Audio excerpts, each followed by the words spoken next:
কখনো কল্পনা, কখনো বাস্তবতা, কখনো ভৌতিক, কখনো আধিভৌতিক, কখনো প্রেম, নয়তো বিরহ, এবং সব শেষে বলা যায় সাহিত্যের সমুদ্রে ডুব দিয়ে নতুন প্রজন্মের লেখক লেখিকাদের অদ্ভুত সব সৃষ্টিকে আপনার সামনে তুলে ধরার জন্য হাজির হয়েছি আমরা, টিম গল্পের মাঝার।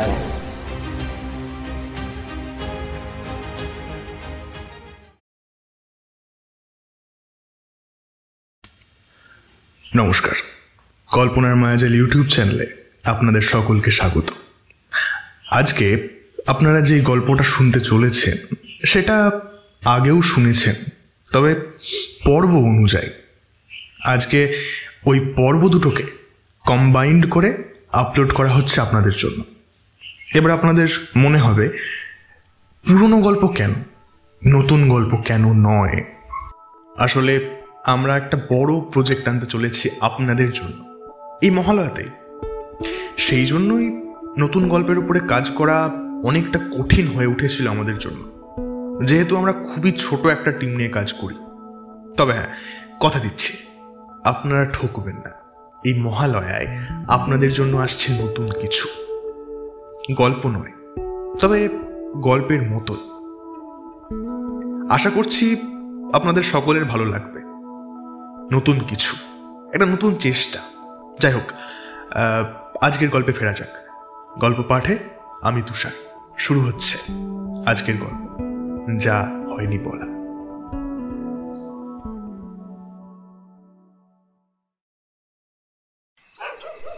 দূর, এই এত রাতে আপনি এই লাইটটা কেন বারবার জ্বালছেন বলুন তো মশাই? চুপচাপ ঘুমোতে পারছেন না? কে আপনি? আমার ঘরে করছেনটা কি? সামনে আসুন বলছি। হে, আমি কে?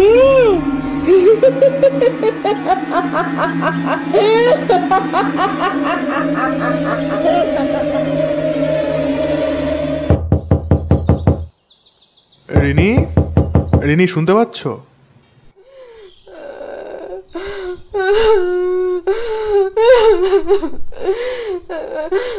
ওরে মা গো!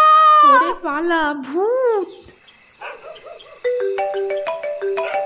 আশ্বিনের শারদ প্রাতে স্নেহার হাত নেই আমার হাতে।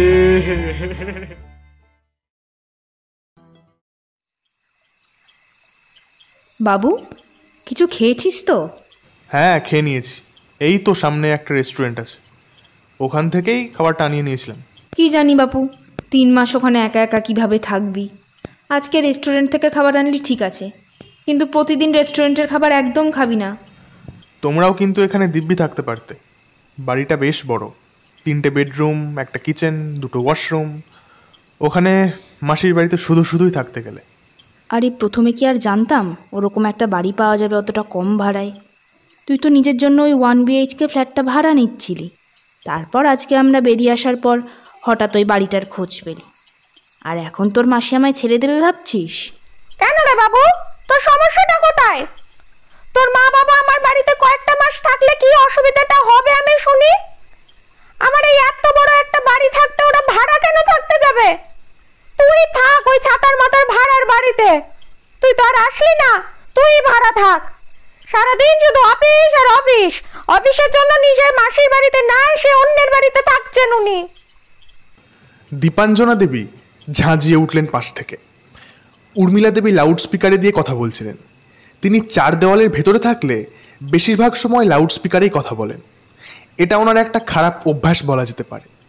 তার পাশেই তার বোন দীপাঞ্জনা দেবী বসেছিলেন, তাই ঈশানের কথাটা ওনার কানে গেছে। ওই দেখো, আবার লাউড স্পিকার। কেন রে, লাউড স্পিকারে থাকলো তো অসুবিধাটা কি হয়েছে শুনি? আমি তোদের কথা শুনে নিলে কি মহাভারত অশুদ্ধ হয়ে যাবে? নিজেদের কথাই তো নিজেরা শুনবো। ও, তার মানে তুই আমাদেরকে পর করে দিয়েছিস। দেখ দিদি, দেখ, আমাদের বাবু এখন থেকেই বদলে যাচ্ছে। তাহলে এরপরে কি হবে রে দিদি? বাবু, আমি তোমায় এই শিক্ষা দিয়েছি? এইগুলো কেমন ব্যবহার? ধুর, আবার 2 বোন শুরু করলো। ছাতা আমার আর ভালো লাগছে না, রাখছি আমি। Good night.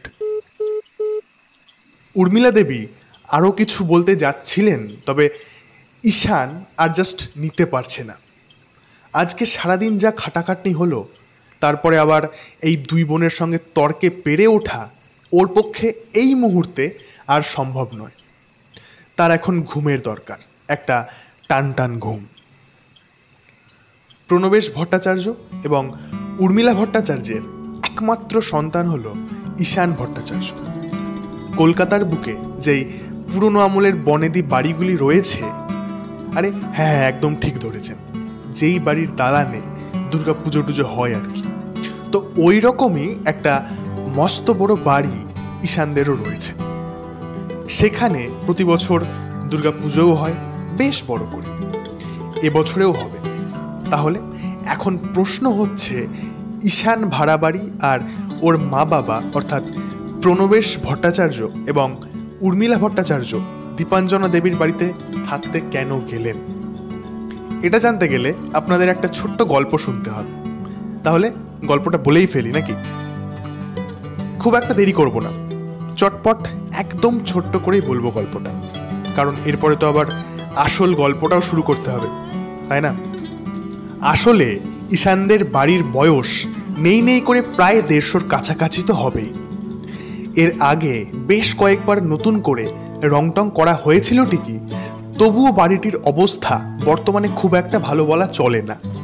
বেশ কয়েক জায়গা থেকে দেওয়াল ফেটে ফেটে গেছে। তাহলে এখন উপায় কি? হাতে উপায় ছিল দুটো, এক বাড়িটা ভেঙে নতুন করে তৈরি করা, এবং দুই কোনো ভালো ইঞ্জিনিয়ার ডেকে পুরনো বাড়িটাকে ওভাবে রেখেই কোনো উপায়ে সেটাকে আরও মজবুত করে তোলা। তাহলে বলুন তো ঈশানরা কোন অপশনটা চুজ করলো? জানেন না? আচ্ছা ছাড়ুন, আমিই বলছি। বাড়িটার সঙ্গে অনেক স্মৃতি জড়িয়ে রয়েছে, তাদের নিজেদের তো বটেই, এবং তার সঙ্গে তাদের বাপ ঠাকুর দাদারও। আর তাছাড়া হাতে খুব একটা সময়ও নেই। এখন জুলাই মাস, এবছরে পুজো অক্টোবর মাসে, তাই হাতে মাত্র 3টে মাস সময়। কিন্তু বাড়ি ভেঙে নতুন করে তৈরি করতে গেলে 3 মাসে সেটা কখনোই সম্ভব নয়, তাই সেকেন্ড অপশনটাই ওরা চুজ করে নিয়েছে। তাহলে এবার আরও একটা বিষয় মাথায় আসে, অত বড় একটা বাড়ি, তাই অর্ধেক অর্ধেক করে সারালেই তো হয়ে যায়। তার জন্য আবার বাড়ি ছাড়ার কোনো মানেই হয় না। হ্যাঁ, ওভাবে করাও যায় ঠিকই, তবে ওভাবে করলে সময়টা বেশি খরচ হবে। কিন্তু ঈশানদের বাড়িতে কেউই সময় বেশি খরচ করতে চান না। তারা পয়সা খরচ করতে রাজি আছেন, কিন্তু সময় নয়। ঠিক এই কারণের জন্যই তারা 3 মাসের জন্য বাড়ি ছেড়েছেন। পুরো বাড়িটা একবারেই সারানোর কাজে লেগে পড়েছেন মিস্ত্রিরা। সবার প্রথমে নতুন করে সাজিয়ে তোলা হবে ঠাকুর দালান, কারণ ঠাকুর তৈরির কাজ আর কদিন পর থেকেই শুরু হয়ে যাবে। আজ সকালে ঈশানের মা বাবা পাড়ি জমিয়েছেন রানাঘাটে তার মাসির বাড়িতে 3 মাসের জন্য। কিন্তু ঈশানের সেই উপায় নেই, তার অফিস রয়েছে। তাই সে প্রথমে ঠিক করেছিল নিজের জন্য একটা 1 BHK ফ্ল্যাট ভাড়া নেবে। অ্যাডভান্স করাও হয়ে গিয়েছিল, এমনকি আজ সকালে সেখানে যাওয়ার জন্য সে বেরিয়েও পড়েছিল। কিন্তু রাস্তাতে হঠাৎ করে তার বন্ধু সৌমেশের নাম্বার থেকে তার ফোনে একটা কল আসে।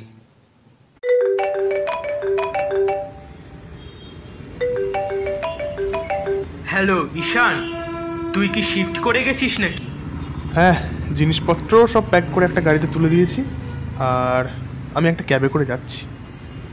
গাড়িটা মা বাবা নিয়ে গেছে, বাইকটা বাড়িতেই আছে, পরে ওটা নিয়ে আসবো। কিন্তু কেন বলতো? তার মানে হাতে এখনো সময় আছে? সময় আছে?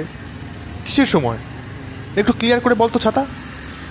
ভালো করে শোন, আমি তোকে একটা অ্যাড্রেস হোয়াটসঅ্যাপ করছি, শিগগির চলে আয়। আর যেই গাড়িতে মালপত্র ওই পায়রার খোপে পাঠাচ্ছিস ওটাও ওই অ্যাড্রেসে নিয়ে চলে আয়। বাকি কথা এখানে এসে হবে।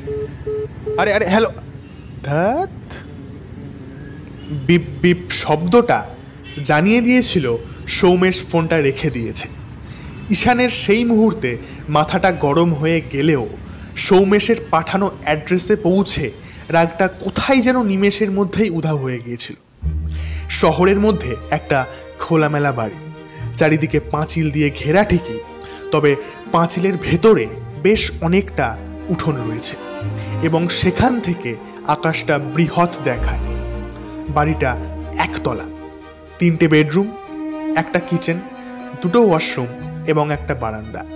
সবচেয়ে বড় কথা, ভাড়াটা অনেক কম, এমনকি ওই 1 BHK ফ্ল্যাটের চেয়েও কম। বিষয়টাতে ঈশান একটু অবাক হয়েছিল ঠিকই, কিন্তু সৌমেশ হাসতে হাসতে বলেছিল, তাহলে তোকে পায়রার খোপে আর থাকতে হলো না শুধুমাত্র আমার জন্য। তাহলে সানডেতে ট্রিটটা কিন্তু তোর তরফ থেকে। সকালের কথাগুলো ভাবতে ভাবতেই ঈশানের মনটা ভালো হয়ে গেল। অনুরাধাকে কয়েকটা মেসেজ করে বিছানা ছেড়ে উঠে দাঁড়ালো সে। এবার আপনাদের মনে হবে অনুরাধা কে, তাই তো? অনুরাধা আর ঈশান হচ্ছে একই শহরের বাসিন্দা, কিন্তু অনুরাধার এর চেয়েও বড় একটা পরিচয় রয়েছে। সে হচ্ছে ঈশানের হবু স্ত্রী। এই বছরের ডিসেম্বর মাসে ওদের বিয়ে। স্কুল লাইফ থেকেই ওদের মধ্যে একটা সম্পর্ক ছিল, তবে বিষয়টা বাড়ির লোকজন জানতে পারে তাদের কলেজে ওঠার পর। কিন্তু দুই পরিবারের মধ্যে কেউই কখনো তেমন আপত্তি জানায়নি। তারপরে ওরা কলেজ শেষ করেছে, প্রায় 6 বছর কেটে গেছে। ধীরে ধীরে দুজনের মধ্যে সম্পর্কটা আরও গাঢ় হয়েছে। তাই দুই পরিবারের লোকজনই আর দেরি করতে চান না। তাই পুরোহিত ডেকে তাদের দুজনের 4 হাত এক করার জন্য একটা শুভ দিন বেছে নিয়েছেন ওনারা। ডিসেম্বর মাসের 7 তারিখে ওদের দুজনের বিয়ে। অনেক রাত হলো। বারান্দার লাইটটা বন্ধ করে এসে ঘরের লাইটটা বন্ধ করে এবার ঘুমোবে সে।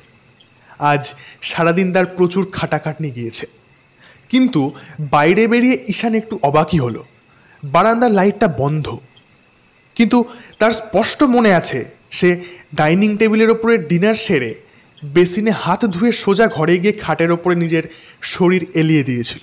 এমনকি তার শরীর আর দিচ্ছিল না, তাই এঁটো বাসনগুলোও সে টেবিলের ওপরেই ছেড়ে দিয়েছিল। সুইচ বোর্ডের দিকে তাকিয়ে পর্যন্ত ছিল না সে, কারণ সুইচ বোর্ডটা ডাইনিং টেবিলের থেকেও আরও অনেকটা দূরে। তাই অতটা দূরে গিয়ে লাইটটা বন্ধ করার ইচ্ছা কিংবা মনোবল কিছুই তার ছিল না। কিন্তু এখন লাইটগুলো বন্ধ, তাহলে কি সেগুলো খারাপ হয়ে গেল? কথাটা ভেবে সে সুইচ বোর্ডের দিকে এগিয়ে যায়, কিন্তু সেখানে গিয়ে সে আবারও অবাক হয়ে যায়। না, লাইট তো খারাপ হয়নি, সুইচগুলোই বন্ধ ছিল। কিন্তু কে বন্ধ করলো? তাহলে কি সে নিজেই বন্ধ করে ভুলে গেছে? হ্যাঁ, তাই হবে হয়তো। সারাদিনের ক্লান্তিতে হয়তো মনে নেই। ঘরের দিকে পা বাড়ায় ঈশান। এমন সময় তার মনে হয় কেউ যেন তার ঘরের সামনে দিয়ে দ্রুত সরে গেল। কিন্তু কে সে? এই বাড়িতে তো সে ছাড়া আর কেউই নেই। তাহলে ঘরের সামনে থেকে যেই ছায়াটা দ্রুত সরে গেল, সেটা কার? আর সরে গেলটাই বা কোথায়? অন্ধকার আছে ঠিকই, তবে জানলা দিয়ে ঘরের ভেতরে যে চাঁদের আলো এসে পড়ছে, আর তাতে প্রায় সব কিছুই দৃশ্যমান। তাহলে কি চোখের ভুল? কিন্তু চাঁদের আলো আর জানলায় ঝোলানো পর্দার জন্য যেই আলো ছায়ার সৃষ্টি হচ্ছে, সেটাই কি হঠাৎ করে তার চোখে পড়েছিল? হ্যাঁ, ধুর, ঘুমানো উচিত আমার, নইলে আবার কি দেখতে কি দেখবো, কি করতে কি করব, তারপর আবার সেসব ভেবে নিজেই কুল কিনারা খুঁজে পাবো না। ধুর ধুর। নিজের মাথায় একটা টোকা মেরে দ্রুত ঘরের মধ্যে ঢুকে দরজার ছিটকিনিটা লাগিয়ে দেয় ঈশান। তারপর লাইটটা বন্ধ করে খাটের ওপরে নিজের শরীরটা এলিয়ে দেয় সে। হাত বাড়িয়ে খাটের পাশের জানলাটা খুলে দেয়। তাকিয়ে থাকে কিছুক্ষণ আকাশের দিকে। আকাশের গোল থালার মতো চাঁদ এবং তার আশেপাশে ছড়িয়ে ছিটিয়ে থাকা তারাদের দেখতে দেখতে এবং ফ্যানের লাগাতার ঘুরে চলার ঘর ঘর শব্দ শুনতে শুনতে কখন যে তার চোখের পাতা দুটো বুজে আসে, সেটা সে নিজেও বুঝতে পারে না। তার ঘুমটা যখন ভাঙল, তখন বারান্দার একটা দেওয়ালে টাঙানো বড় অ্যালার্ম ক্লকটা জানান দিচ্ছে রাত 2টো বাজে। কিন্তু তার ঘুম অ্যালার্ম ক্লকের শব্দে ভাঙেনি। তার ঘুম ভাঙার কারণটা অন্য। মশার কামড়। মশারিটা টাঙায় নিয়ে যাচ্ছে, ইচ্ছা করছিল না। আবার এদিকে মশা তাড়ানোর ধূপও সে আজ কিনে নিয়ে আসতে ভুলে গেছে।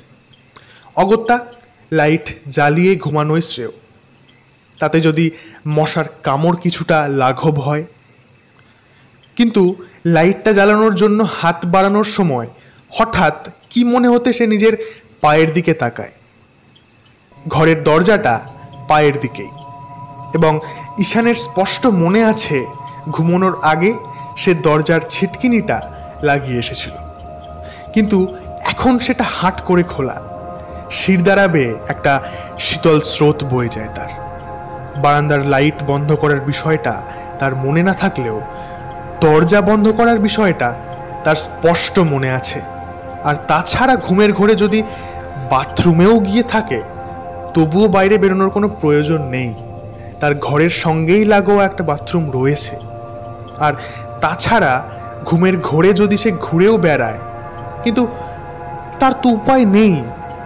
এই অভ্যেস তো তার আগা গোড়ায় ছিল না এবং এখনো নেই। তাহলে তাহলে কে খুললো দরজাটা? হাওয়ার দাপটে খুলে গেল নাকি? কিন্তু হাওয়ার দাপটে ছিটকিনি বা কিভাবে খুলবে? তা কি কখনো সম্ভব? লাইটটা জ্বালিয়ে একটা ঢোক গিলে কোনো রকমে দরজার কাছে গিয়ে দাঁড়ায় সে। তারপর পুনরায় দরজাটা বন্ধ করে দেয়।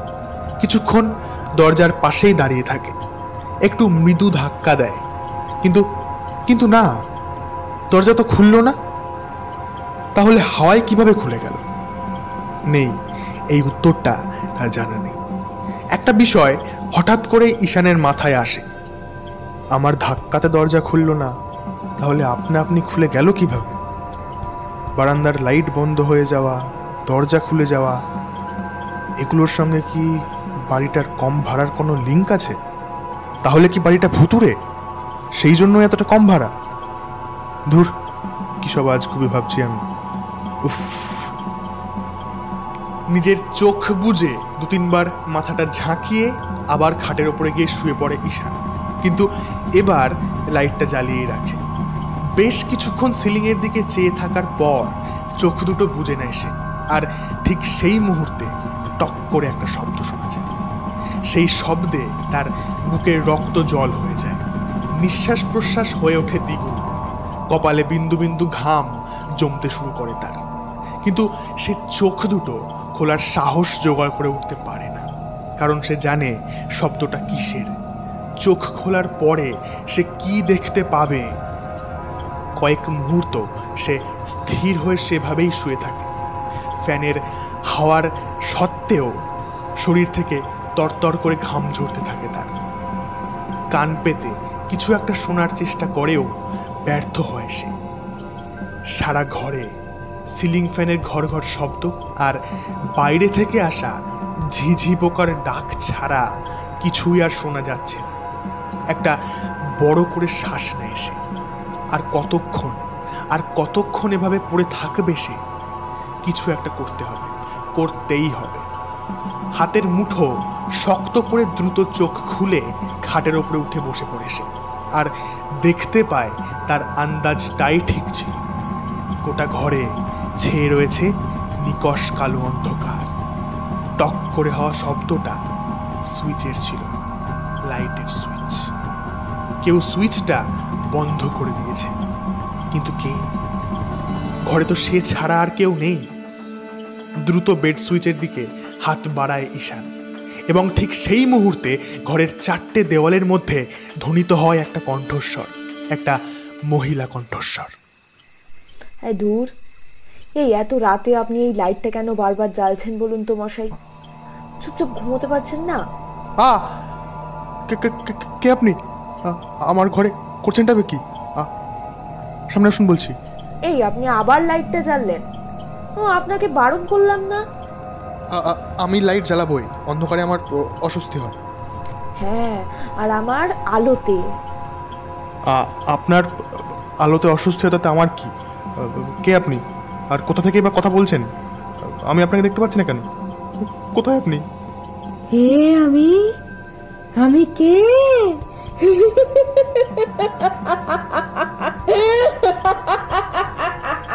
তার হাসিতে গোটা ঘর কেঁপে ওঠে। ঈশানের দাঁতে দাঁত লেগে যাওয়ার জোগাড় হয়ে যায়। তবুও সে কোনো রকমে বলে, আপনি হাসছেন কেন? শিগগির উত্তর দিন, আপনি কে? ভূত।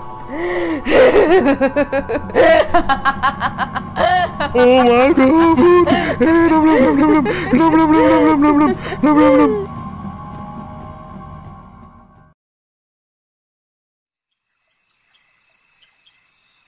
দেখতে দেখতে 3টে মাস কেটে গেল বলো। অনুরাধা হাসি মুখে চাইল ঈশানের দিকে। হ্যাঁ, সেই এখন শুধু পরশু দিনের অপেক্ষা। চলো, তোমায় তোমার বাড়িতে নামিয়ে তারপর আমি যাব। দুজনে বাইরে বেরিয়ে আসে। ঈশান দরজায় তালা ঝুলিয়ে একবার সেটা হালকা টেনে পরীক্ষা করে নেয়। তারপর বাইকে চেপে হেলমেটটা পরে নেয় সে। অনুরাধা উঠে পড়লে সে বাইকটা স্টার্ট করে।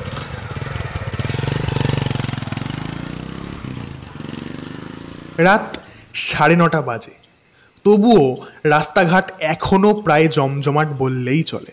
আর হবে নাই বা কেন? আগামী পরশু দিন অর্থাৎ 14ই অক্টোবর মহালয়া এবং 20 তারিখে ষষ্ঠী। অন্যান্য জায়গায় পঞ্চমী কিংবা ষষ্ঠী থেকেই হই হুল্লোড়, প্যান্ডেল হপিং শুরু হলেও কলকাতাতে তৃতীয়া থেকেই শুরু হয়ে যায়। অর্থাৎ বাঙালির সবচেয়ে প্রিয় দুর্গোৎসবের আর মাত্র 4 দিন বাকি। আচ্ছা, তোমাদের বাড়ির দালানে উমার প্রতিমা তৈরি হতে দেখলাম। আগামী পরশু দিন অর্থাৎ মহালয়ার দিন তোমাদের বাড়িতে কালী মায়ের পুজো, কিন্তু কালী মায়ের প্রতিমা তৈরি হতে তো দেখলাম না। আসলে আমাদের বাড়িতে এই সময় কালী পুজো হয় না, সেটা তো তুমি ভালো মতোই জানো। হ্যাঁ, দিওয়ালির সময় হয়। এক্স্যাক্টলি, তাই এখনো প্রতিমা তৈরির কাজ শুরু হয়নি। আগামী পরশু দিন আমরা বাড়িতে আবার নতুন করে প্রবেশ করছি, তাই গৃহশান্তির জন্য মায়ের পুজো দেওয়া। তাহলে মায়ের প্রতিমা কুমোরটুলি থেকে নিয়ে আসা হবে আগামী পরশু দিন। তাহলে দিওয়ালির সময় পুজো হবে না এবছর? নিশ্চয়ই হবে। দেখতে দেখতে কেটে গেছে 3টে মাস। ঈশানদের বাড়ি এখন পুরোপুরি তৈরি আরও 100 বছর ওভাবে হাসি মুখে দাঁড়িয়ে থাকার জন্য। একেবারেই যে ভাঙাচোরা করতে হয়নি তা নয়। প্রথমে ভাঙাচোরা না করার ইচ্ছা থাকলেও পরে বিষয়টা মেনে নিতে হয় সবাইকে, কারণ কয়েক জায়গায় ভেঙে আবার নতুন করে তৈরি না করলে আরও 100 বছর এই বাড়ি দাঁড় করিয়ে রাখা কঠিন হতো। আগামী পরশু দিন ঈশানরা পুনরায় তাদের বাড়িতে ফিরছে। সেদিন তাদের বাড়িতে কালী মায়ের পুজো। তাই জন্যই পুজোর কিছু জিনিসপত্র কিনতে বেরিয়েছিল ওরা দুজন। সেগুলো ঈশানদের বাড়িতে রাখতে গিয়েছিল। বাড়ি যখন পুরোপুরি তৈরি তখন আবার ভাড়া বাড়িতে এসব জিনিসপত্র টেনে নিয়ে যাওয়ার কোনো মানেই হয় না, কারণ মহালয়ার দিন পুজোর সময় তো সেগুলো সব প্রয়োজন পড়বেই। তখন আবার টেনে টেনে ওখান থেকে এখানে নিয়ে আসতেই হবে। তাই আগে থেকেই এখানে রাখা ভালো। যদিও এখনো অনেক কিছুই কেনার বাকি, তবে হাতে সময় খুবই কম। পড়ে রইল শুধু কালকের দিনটা। তাই কাল সকালেও ওরা দুজন বেরোবে 11টা নাগাদ। আজ ফার্স্ট হাফ থেকে অফিস ছুটি নিয়ে নিয়েছে ঈশান আগামী 3 দিনের জন্য। অনুরাধাদের ফ্ল্যাটের একদম সামনে এসে থামলো ঈশানের বাইকটা।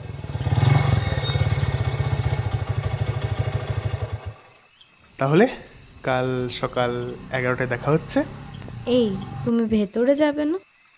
ঈশান পুনরায় বাইক স্টার্ট করতে যাচ্ছিল, কিন্তু এমন সময় অনুরাধা তার হাতের কনুইয়ের কাছটায় চেপে ধরে জিজ্ঞাসা করলো কথাটা। না, আজকে আর নয়। টাইমটা দেখেছো? 9:45। 10টা বেজে গেলে মহারানী ভিক্টোরিয়া আমায় আর আজ বাড়িতে ঢুকতে দেবেন না। এই রে, এইবার সেরেছে কাজ। মুখ ফসকে এটা কি বলে ফেলল ঈশান। এবার শিওর একটা মহাভারত কিংবা রামায়ণের যুদ্ধ বাঁধবে। অনুরাধা নিজের চোখ বড় বড় করে ভুরু দুটো কুঁচকে জিজ্ঞাসা করল, এই এই এই এই তুমি কি বললে? কে ঢুকতে দেবে না? মহারানী ভিক্টোরিয়া? সেটা কোন মা? এই আস্তে আস্তে, রাস্তাঘাটে আবার এসব নিকুচি করেছে রাস্তাঘাটের। এই এই তুমি কি আমার সঙ্গে চিট করে অন্য একজনের সঙ্গে লিভ ইন করছো? হ্যাঁ হ্যাঁ, সেটাই হবে। সেই জন্য একবারের জন্য আমায় ওই ভাড়া বাড়িতে নিয়ে যেতে বললেও তুমি নিয়ে যাও না। 3 মাসের মধ্যে একটা দিন কিছুক্ষণের জন্য হলেও নিয়ে যাওনি তুমি। এতদিন এর কারণটা আমি ধরতে পারিনি, তবে আজ বুঝতে পারছি। আমি ওখানে গেলে দেখে ফেলবে ওই মা। প্লিজ প্লিজ, আমি তোমার পায়ে পড়ছি। রাস্তার মধ্যে এইসব ভাষা, বিশেষ করো আমি লিভিনে নেই। আর আমি তো তোমায় বারবার বলেছি ওই বাড়িতে আমি তোমায় কেন নিয়ে যাই না, তার কারণটা আজ আবারও বলছি। ওখানে আমি একা থাকি, জিনিসপত্র একদম গোছানো নেই, চারিদিকে জিনিসপত্র ছড়িয়ে ছিটিয়ে রয়েছে, সেই জন্যই তোমায় আমি নিয়ে যাই না। ঈশান অনুরাধার মুখটা চেপে ধরার চেষ্টা করে। সে জানে এমনিতে এই মেয়ের মতো ভদ্রসভ্য মেয়ের জুড়ি মেলা ভার, কিন্তু একবার যদি সে চটে যায় তাহলে কে ভদ্র আর কে সভ্য মুখের ভাষা শুনলে কানে ঝালাপালা ধরে যাবে যে কোনো মানুষের। আর সেটা তো প্রথম পর্ব। পরবর্তী পর্বে চড় ঘুষিতেও নেমে আসতে পারে বিষয়টা। ঈশান দ্রুত নিজের হাতটা সরিয়ে নেয় ওর মুখের ওপর থেকে। চিন্তা নেই, জলাতঙ্ক হবে না। আমি তো হাতে কামড়ালাম, আর তোর মহারানী ভিক্টোরিয়া কোথায় কোথায় কামড়িয়েছে, কিভাবে কামড়িয়েছে এবং কামড়াচ্ছে।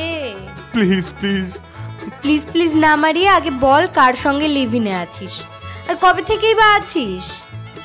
ঈশান একটা ঢোক গিলে নিচের দিকে তাকায়, তারপর কয়েক সেকেন্ড বাদে অনুরাধার দিকে তাকায়, কিন্তু কোনো কথা তার মুখ থেকে বার হয় না।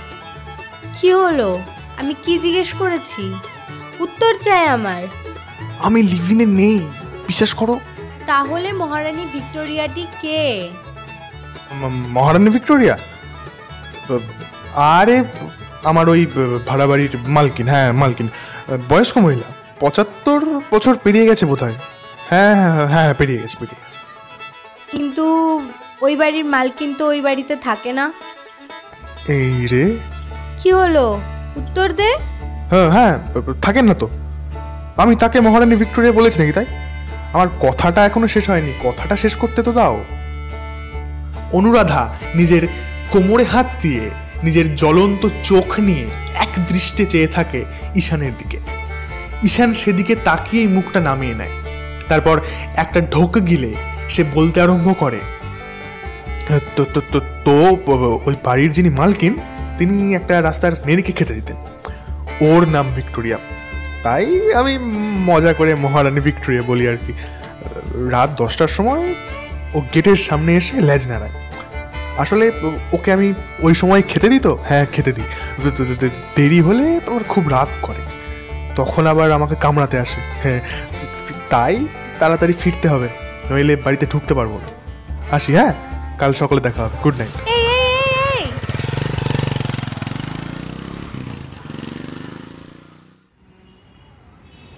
শালা, এই অনুব্রত চ্যাটার্জি যে কি মেয়ে তৈরি করেছে, কোনো মেয়ের কথা শুনলেই খেপে যায়। এত রাগ কোত্থেকে আসে? বাপের দিকেই গেছে বোধহয়, যেমন বাপ তার তেমন মেয়ে। বাপ কি বেটি সিপাহী কা ঘোড়া, কুছ নেই তো থোড়া থোড়া। বিয়ের পর যে কি হবে ভগবানই জানে। হে ঈশ্বর, উফ।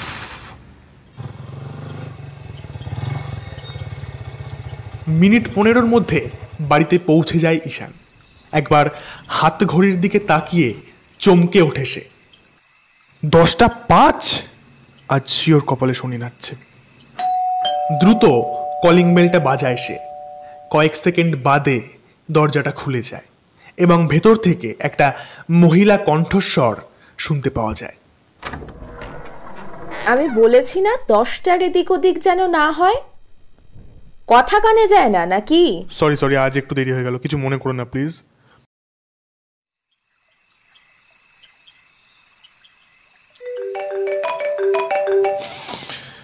ধ্যাত, শিওর মালটা আবার ছাইপাশ খেয়েছে।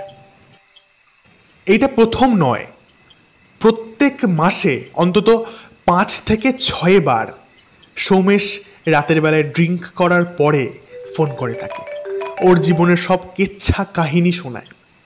ঈশানের ভালো না লাগলেও বাধ্য হয়ে শুনতে হয়। ছোটবেলার বন্ধু, মানে যাকে বলে চাড্ডি বাড্ডি তারা। তবে আজকে ঈশান পারবে না ওর বক বক শুনতে, তার শরীর আজ আর একদমই দিচ্ছে না। তবুও সে ফোনটা রিসিভ করে।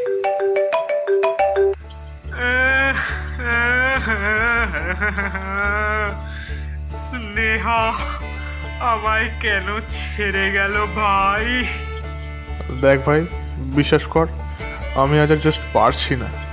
কালকেও অনেক কাজ আছে, তাড়াতাড়ি উঠতে হবে।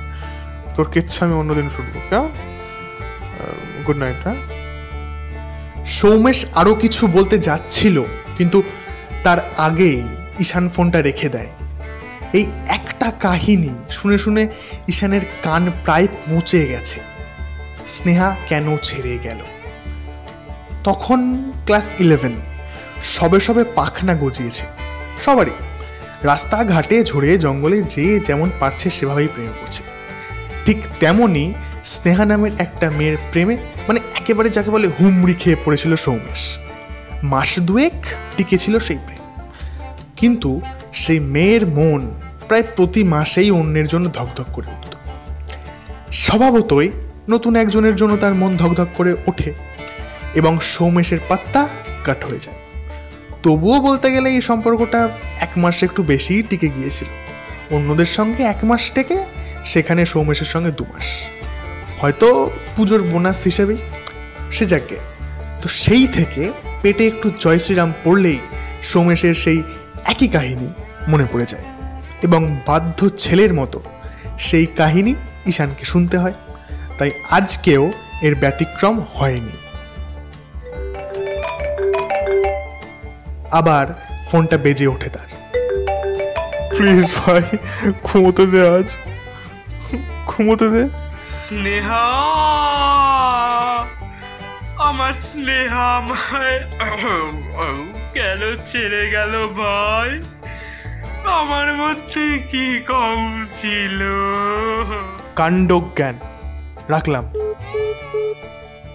মুখের ওপরে ধপাস করে ফোনটা রেখে 2 কানে বালিশ চাপা দিয়ে ঘুমানোর চেষ্টা করে সে। কিন্তু কিন্তু কিভাবে ঘুমোবে সে?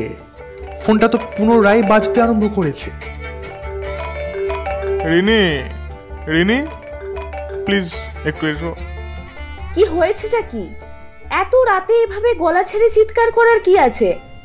একজন মানুষকে ঠিকভাবে ঘুমোতেও দেবে না নাকি? যদিও আমি প্লিজ আজকের রাতে ফোনটা তোমার কাছে রাখো।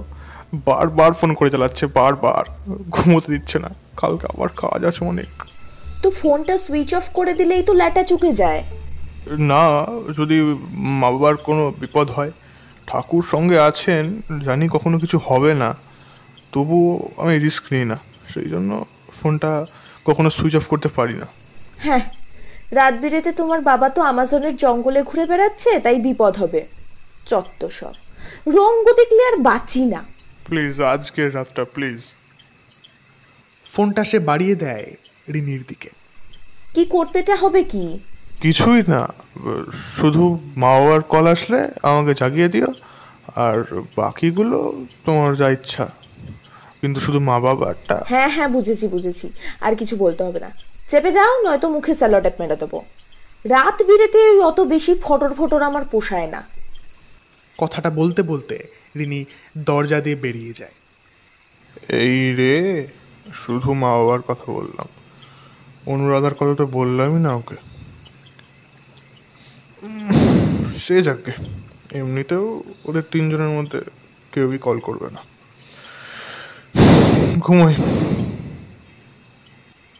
উবুর হয়ে ডান হাত এবং পায়ের নিচে কোলবালিশ নিয়ে ঘুমের দেশে মুহূর্তের মধ্যে হারিয়ে যায় ঈশান। রিনি পাশের ঘরে গিয়ে ফোনটা যেই রেখেছে, অমনি আবার সৌমেশের কল।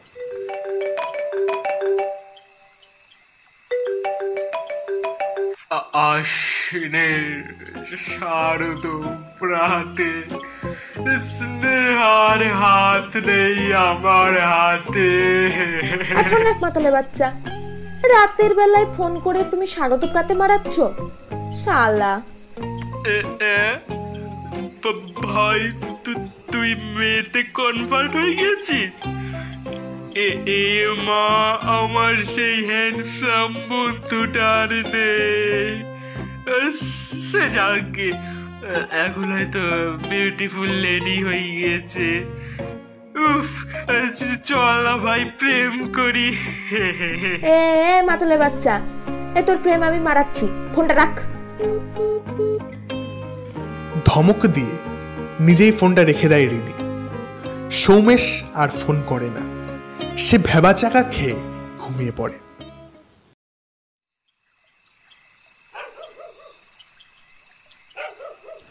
ঘড়িতে রাত 3টে, তবুও অনুরাধার চোখে ঘুম নেই। খাটের একবার এপাশ একবার ওপাশ করেই চলেছে সে। ঈশান আমার সঙ্গে চিট করছে না তো? সেই যখন থেকে ঈশানকে ছেড়ে গেছে তখন থেকেই ওর মাথায় সেই একই চিন্তা ঘুরপাক খেয়ে চলেছে ক্রমাগত। ও কি করছে এখন? আদেও ঘুমোচ্ছে তো? ফোন করব। ওকে এখন ফোন করাটা কি ঠিক হবে? ও তো মনে হয় এখন ঘুমোচ্ছে, কিন্তু ওকে ফোন না করলেও তো আমার শান্তি হচ্ছে না। যদি সত্যিই অন্য কোনো মেয়ের সঙ্গে। নিজের মাথার চুল একবার খামচে ধরে অনুরাধা। উফ, ধুর ছাতা, ওর ঘুমের 108, আমার ঘুমের 12টা বাজিয়ে নিজে ঘুমোচ্ছে শালা। পুজোর সামনে চোখের নিচে ডার্ক সার্কেল পড়ে যাবে আমার। ধুর শালা, তোর ঘুম আমি ছুটোচ্ছি, দাঁড়া। আর নিজেকে সামনে রাখতে পারল না সে। অবশেষে মনের সব দ্বিধা দ্বন্দ্ব পেরিয়ে ঈশানের নাম্বারটা ডায়াল করল। 1 বার, 2 বার, 3 বার, কিন্তু 3 বারই ওপাশ থেকে একটা যান্ত্রিক মহিলা কণ্ঠস্বর ভেসে আসলো। The number you are trying to call is currently not reachable. Please try again later. শালা কুম্ভকর্ণের নাতি, শুয়োর, পাঠা, ছাগল, গাধা, হনুমান, কুকুর, শেয়াল, আমার ঘুমের 12টা 13টা না 14টা বাজিয়ে নিজে পিছন উল্টে ঘুমোচ্ছে শালা। ঠিক আছে, আমিও দেখছি কতক্ষণ ঘুমোস। আমার নামও অনুরাধা চ্যাটার্জি, অ্যাডভোকেট অনুব্রত চ্যাটার্জির একমাত্র মেয়ে আমি। অনুরাধা আরও বার দুয়েক ফোন করার পর অবশেষে ফোনটা রিসিভ করা হলো ওপাশ থেকে। শালা কুম্ভকর্ণের নাতি, কত ঘুমোসবে শালা? আমার ঘুমের সামনে পিছন সব মেরে নিজের পিছন উল্টে ঘুমোনো মারাচ্ছ। চুপ শালি, ফোন রেখে চুপচাপ শুয়ে পড়। ঘুম না আসলে চোখ দুটো সেলোটেপ দিয়ে বন্ধ করে রাখ। মানলাম এটা তোর হবু বর, তাই বলে কি ওর নিজের জীবন নেই? ও রাতে ঘুমোতেও পারবে না? এ শালা এতবার কে ফোন করবে, তাও আবার রাত 3টের সময়? কি দরকার এত রাতে? হ্যাঁ, সকালে কথা বলবি, এখন ফোন রাখ, তাড়াতাড়ি রাখ। একটা ধমক এবং বিপ বিপ শব্দের সঙ্গে ফোনটা ওপাশ থেকে কেটে যায়। অনুরাধার মুখ হা হয়ে যায়, চোখগুলো গোল গোল হয়ে ওঠে। সে পাথরের মূর্তির মতো ফোনটা কানে দিয়েই স্থির হয়ে দাঁড়িয়ে থাকে। তার এরকম হয়ে যাওয়ার কারণটা ওপাশের ধমকটা শুধু নয়, ওপাশ থেকে আসা মেয়েলি কণ্ঠে ধমক। কণ্ঠস্বর শুনে যা মনে হয় তাদের বয়সী হবে হয়তো মেয়েটা। তার মানে আমার আন্দাজটাই ঠিক ছিল, ও আমার সঙ্গে চিট করছে, লিভ ইনে আছে সে। সেই জন্যই 3 মাসে একবারের জন্য ওই বাড়িতে আমায় নিয়ে যায়নি সে। আর আর সেই মহারানী ভিক্টোরিয়া, তার মানে এই মেয়েটাই। কিন্তু কিন্তু কিভাবে করতে পারলো সে আমার সঙ্গে এমন? আমার মধ্যে কি কম ছিল?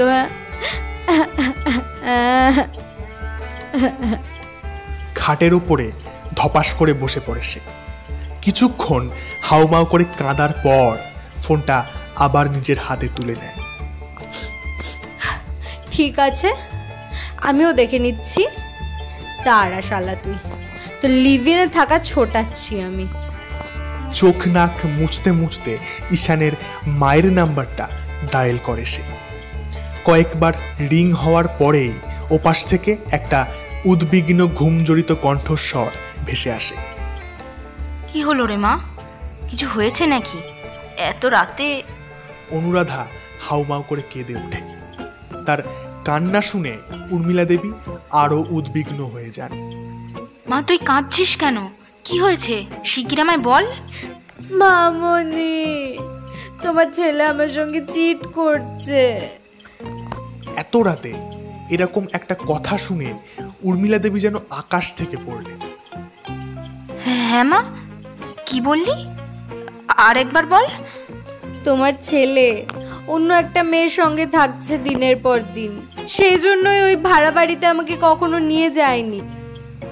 উর্মিলা দেবী খাট থেকে নেমে জানলার কাছে গিয়ে দাঁড়ালেন। তিনি চান না প্রণবেশ বাবুর কানে এসব কথা পৌঁছক। তিনি রাশভারী মানুষ এবং তারপরে আবার হার্টের পেশেন্ট। ছেলের এসব কুকীর্তির কথা শুনলে যা তা কিছু একটা ঘটে যেতে পারে। হ্যাঁ মা, কি হয়েছে একটু খুলে বল তো আমায় পুরোটা, একদম প্রথম থেকে বল। অনুরাধা এক নিঃশ্বাসে প্রথম থেকে শেষ পর্যন্ত বলে থামলো। না, থামলো বলা ভুল, কথা বলা থামালো, কিন্তু ফুপিয়ে কান্নাটা কন্টিনিউ করলো। কাঁদিস না মা, তুই কাঁদিস না। শোন, এসব কথা কাউকে বলার দরকার নেই, তোর মা বাবাকেও বলিস না। আমি আর তোর মাসি 6:30-7টার মধ্যেই পৌঁছচ্ছি ওখানে পৌঁছেই তোকে কল করব, চলে আসবি। তোর বাপিকেও জানাবো না, ওকে না জানিয়েই যাব। এইসব বিষয়ে জানতে পারলে যে ওনার অবস্থাটা কি হবে সে যাকে। তুই ওর ভাড়া বাড়ির অ্যাড্রেসটা জানিস তো? অনুরাধা একবার নাক টেনে বলল, হ্যাঁ মামনি, জানি আমি। বেশ, তাহলে আমি আর তোর মাসি ডাইরেক্ট ওখানেই চলে যাব। তুইও তাহলে স্কুটি নিয়ে চলে আসিস।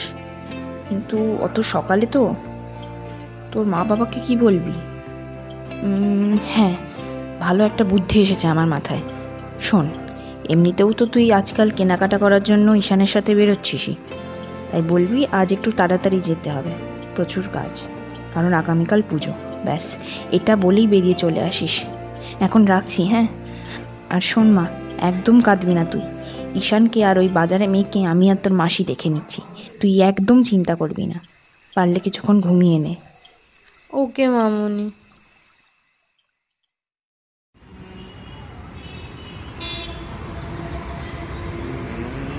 বাবারে দিদি, তুই তো বেশ ভালোই গাড়ি চালানো শিখে গেছিস রে। আরে বাবুকে বলে বলে কত কষ্টে যে শিখেছি জানিস না। আর বাবু, ও কি কাজটাই না করলো, হ্যাঁ? একদম বেয়াদব ছেলে। এরকম ও কি করে তৈরি হলো তুই বল তো দিদি? ও তো এমন ছিল না। আরে অনুরাধা মেয়েটা কি কোনো দিক থেকে খারাপ? যেমন রূপ তেমন গুণ। আর তাছাড়া তাকে তো ও নিজেই পছন্দ করেছিল। এখন ওদের বিয়েও ঠিক হয়ে গেছে আর অন্য মেয়ের সঙ্গে বাড়ি ভাড়া নিয়ে আছে।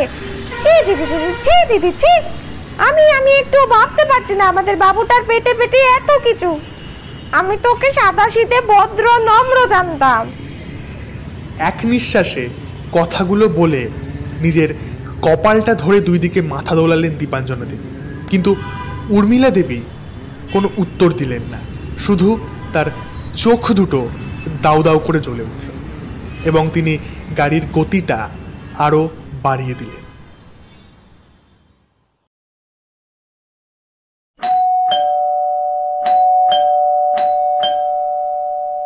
বেশ কয়েকবার কলিং বেল প্রেস করার পর যখন উর্মিলা দেবী বিরক্ত হয়ে ঈশানের নাম্বারে কল করতে যাবেন, এমন সময় দরজাটা আপনা আপনি খুলে যায়।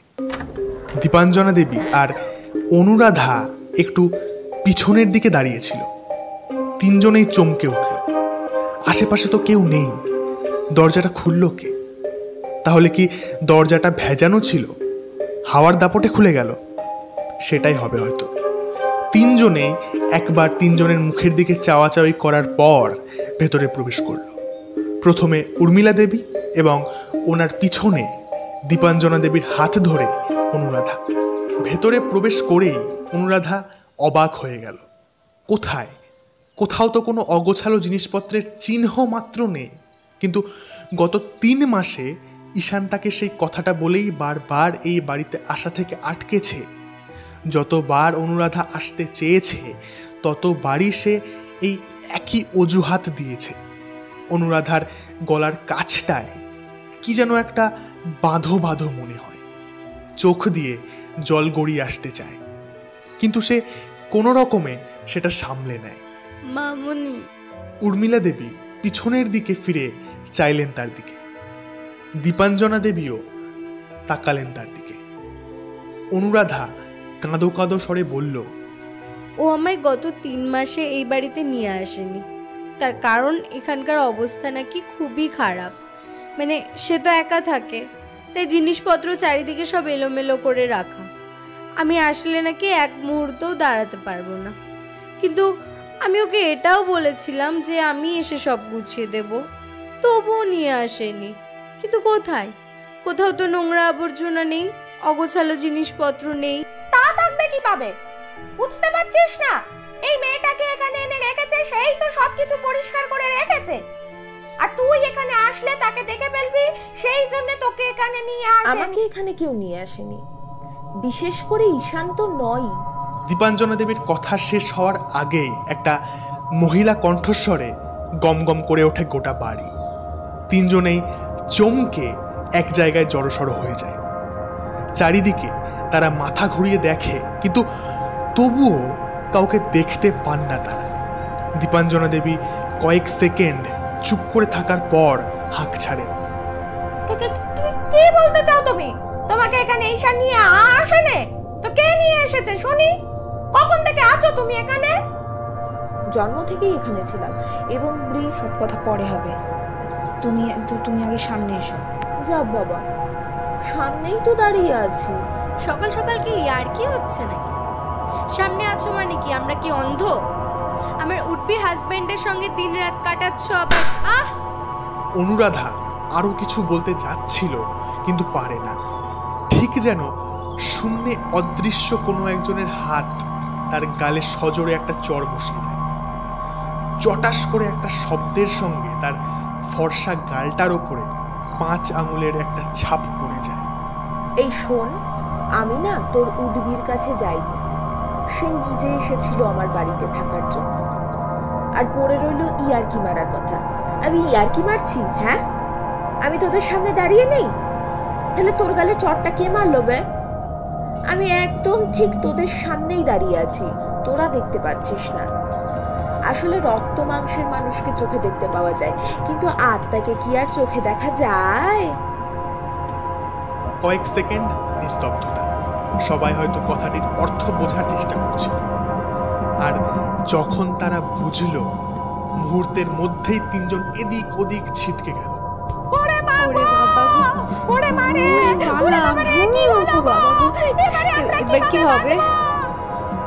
হঠাৎ করে দীপাঞ্জনা দেবী চেয়ার তুলে নিলেন নিজের হাতে, তারপর সামনের দিকে ছুঁড়ে মারলেন। একদম আমার কাছে আসবে না বলে দিচ্ছি, আমি কিন্তু চেয়ার ছুঁড়ে মারবো। কথাটা বলতে বলতে আরো একটা চেয়ার শূন্যে ছুঁড়ে মারলেন তিনি। কিন্তু এই চেয়ারটা আগেরটার মতো মেঝেতে পড়ে গেল না, এটা শূন্যেই আটকে রইল।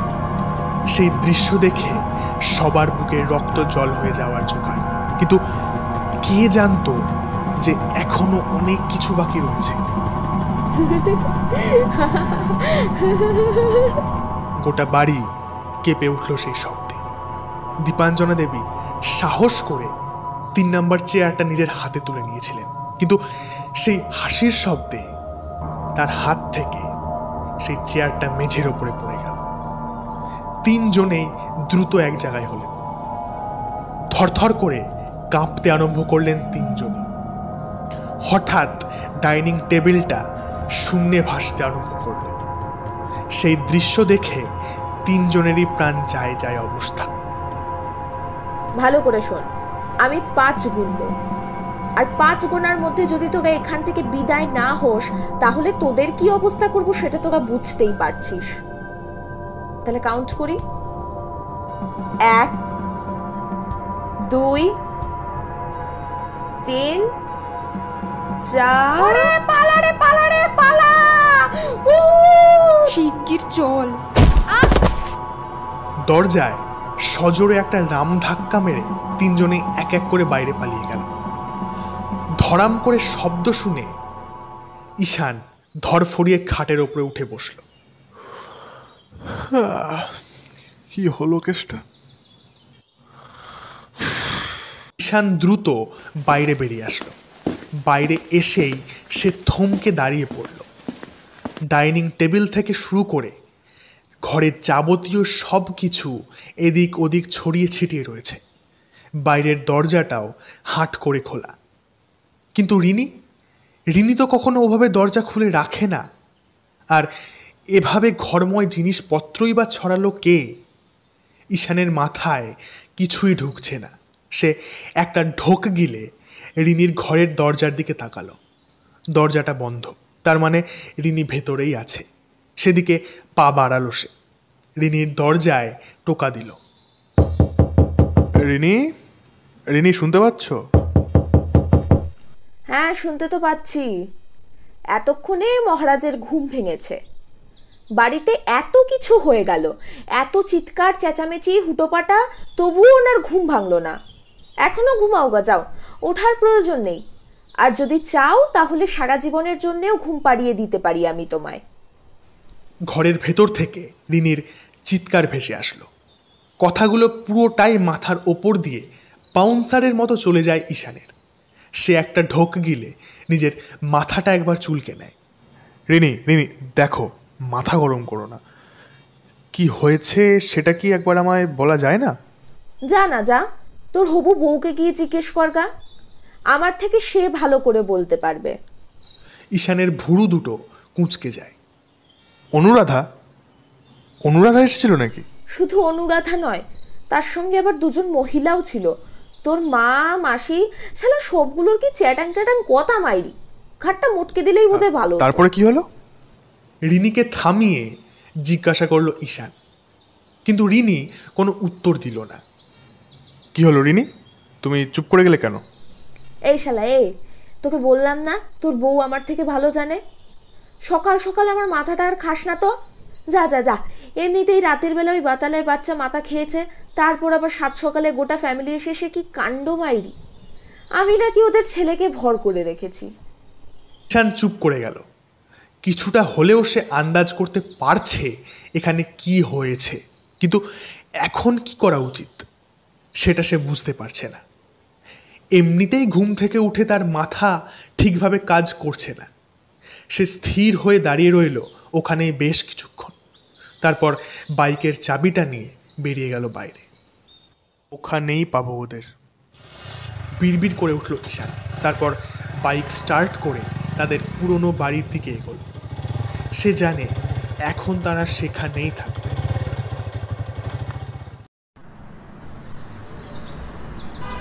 কি সাংঘাতিক! উরে বাপ রে বাপ রে বাপ! হাঁপাতে হাঁপাতে সোফার ওপরে শরীর এলিয়ে দিলেন দীপাঞ্জনা দেবী। ওদিকে অনুরাধা হাউমাউ করে অনবরত কেঁদেই চলেছে। উর্মিলা দেবী শূন্য দৃষ্টি নিয়ে সিলিংয়ের দিকে চেয়ে বসে আছেন। ঠাকুর, তোমার অশেষ কৃপা, আমি বেঁচে ফিরে এসেছি। শেষ পর্যন্ত আমাদের বাবুটা।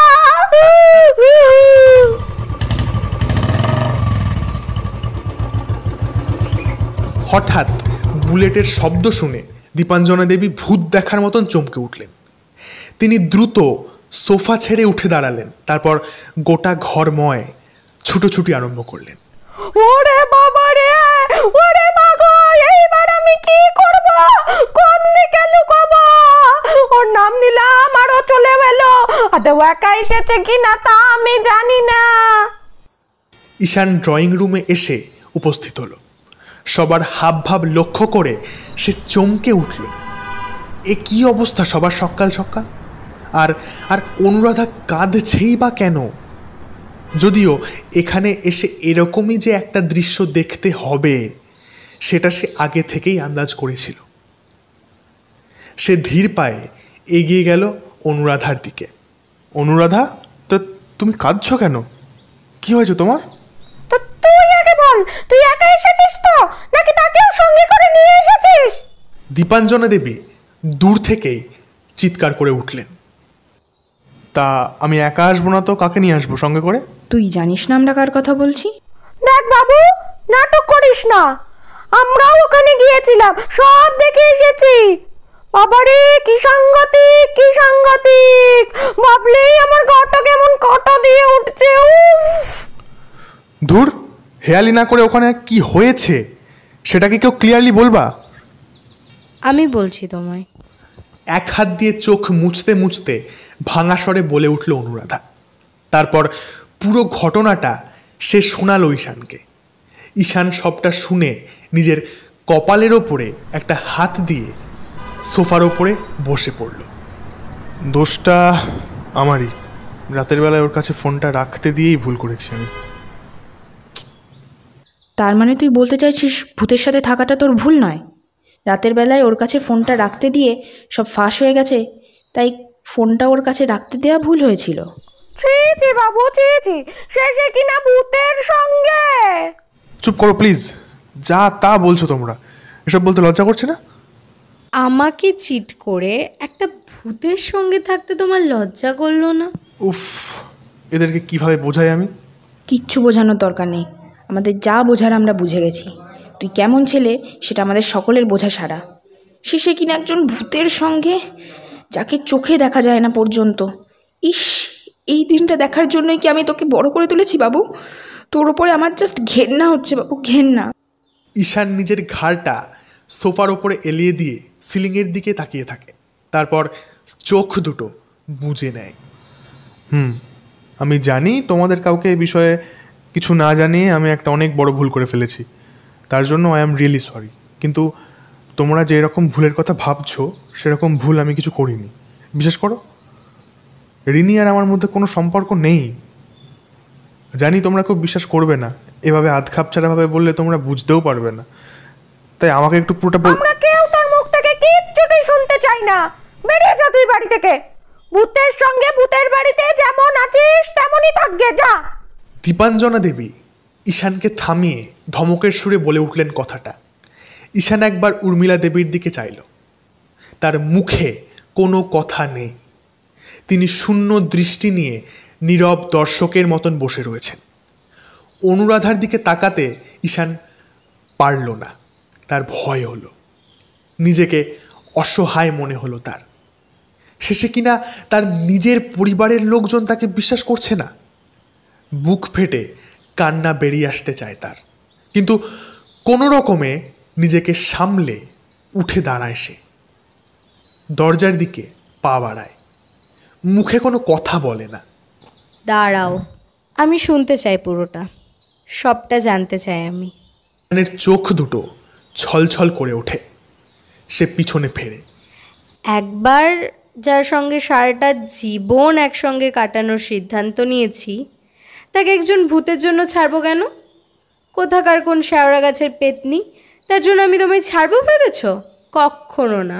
ভূতের সঙ্গে নয় আমি পেরে উঠবো না, কিন্তু তোমার সঙ্গে তো পেরে উঠবো। এমন ডোজ দেব রাম রাম বলে উঠবে, আর ওই শেওড়া গাছের পেতনি সে পালাবে উল্টো দিক দিয়ে। আমার নামও অনুরাধা চ্যাটার্জি। ঠিক বলেছি সোনু, ওকে এমন শায়েস্তা করবি যেন জীবনেও ওসব পেতনির কথা মুখে আনা তো দূরের থাক, মাথাতেও না আসে। ঈশানের চোখ দিয়ে এক ফোঁটা জল গড়িয়ে পড়ে, তবে একটু হাসির রেখাও দেখা যায় তার ঠোঁটে।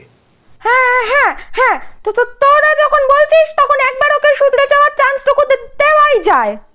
ঈশান পুনরায় সোফার ওপরে এসে বসে।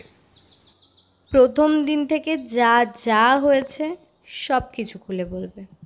আর যদি এইবার কিছু লুকিয়েছো আর পরে যদি সেটা আমি জানতে পেরেছি, তাহলে খুন করে দেব। দাঁত কটমট করতে করতে শেষের কথাটা বলে অনুরাধা। ঈশান একবার ঘাড় নাড়ে, তারপর বলতে শুরু করে, আমি আগেও বলেছি, আর এই ঘটনা শুরু করার আগে আবারও বলছি, রিনি আর আমার মধ্যে কোনো সম্পর্ক নেই। তা তোমার যা বলার আছে তুমি বলো, কিন্তু পুরোটা শোনার পর আমরা কিন্তু বিচার করব আমরা কি করব। যদি থেকেও থাকে তাও কোনো সমস্যা নেই, পিঠের ছালের সঙ্গে ওই সম্পর্কের টানটাও উঠে যাবে। সে যাকগে, ঘটনাটা বলো আগে পুরোটা। Carry on carry on. ঘটনার সূত্রপাত আজ থেকে 3 মাস আগে। সবাই জানো, ওই বাড়ির ঠিকানাটা আমায় সৌমেশ দিয়েছিল। অত কম ভাড়া শুনে প্রথমে আমার একটু সন্দেহ হয়েছিল ঠিকই, তবে বেশি মাথা ঘামায়নি। কিন্তু রাতে খাওয়া দাওয়া শেষ করার পরে শুরু হয় আসল ঘটনা। প্রথমে আপনি বারান্দার লাইট বন্ধ হয়ে যায়, তারপর ঘুমানোর পরে ঘরের দরজা আপনি খুলে যায়, লাইট জ্বালালে লাইটটাও বন্ধ হয়ে যায়।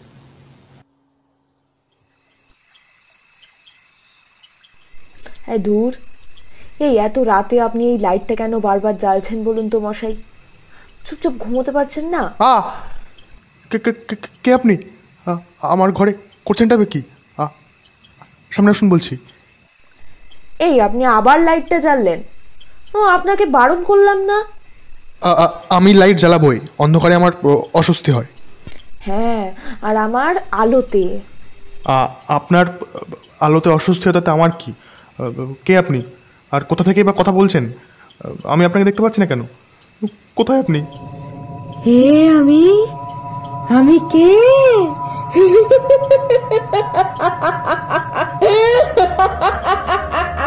তার হাসিতে গোটা ঘর কেঁপে ওঠে।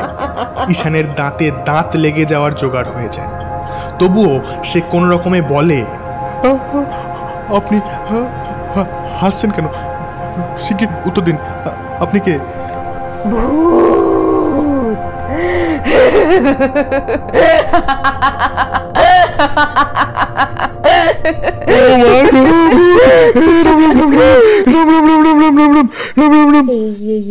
চুপ কর, একদম চিৎকার করবি না, না হলে এক্ষুনি ঘাড় মোটকে চিতায় তুলে দেবো। আমি কিছু করিনি, আমাকে ছেড়ে দিন প্লিজ। আমি কথা দিচ্ছি এখান থেকে চলে যাব, আর ফিরবো না। প্লিজ প্লিজ প্লিজ ছেড়ে দিন প্লিজ।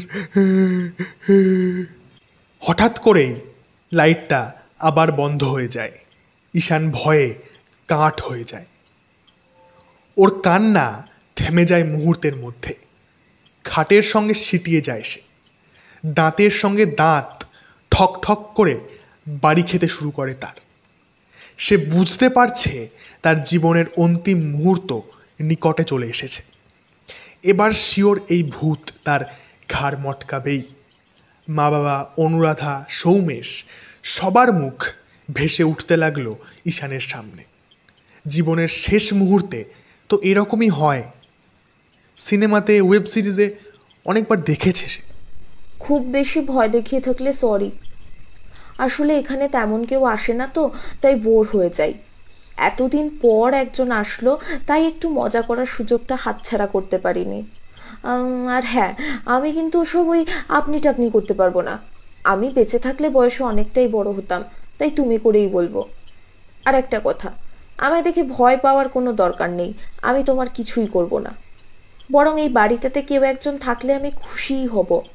অনেক দিন ধরে একা থাকি। এক্ষুনি তো তুই তুকারি করছিলেন। ওটা তো জাস্ট ভয় দেখানোর জন্য। আমায় কিছু করবেন না তো? শুধু আজকের রাত্রে থাকতে দিন, আমি কথা দিচ্ছি ভোরবেলায় পালিয়ে যাব। এই ছেলেটা কথা কানে যায় না তোমার? আমি তো বলছি আমি কিছু করব না। এই বাড়িতে থাকতে পারো তুমি। এই বাড়িতে কেউ একজন থাকলে আমারও ভালো লাগবে। ধমকের সুরে কথাগুলো শূন্যে ভাসতে লাগলো। আচ্ছা আচ্ছা আচ্ছা, আমি এখানে থাকবো এখানে। আপনি প্লিজ চিৎকার করবেন না, বড্ড ভয় করে। সাদা থাকবে ভূতের বাড়িতে, ভূতের সঙ্গে ভোর হলেই পালাবো।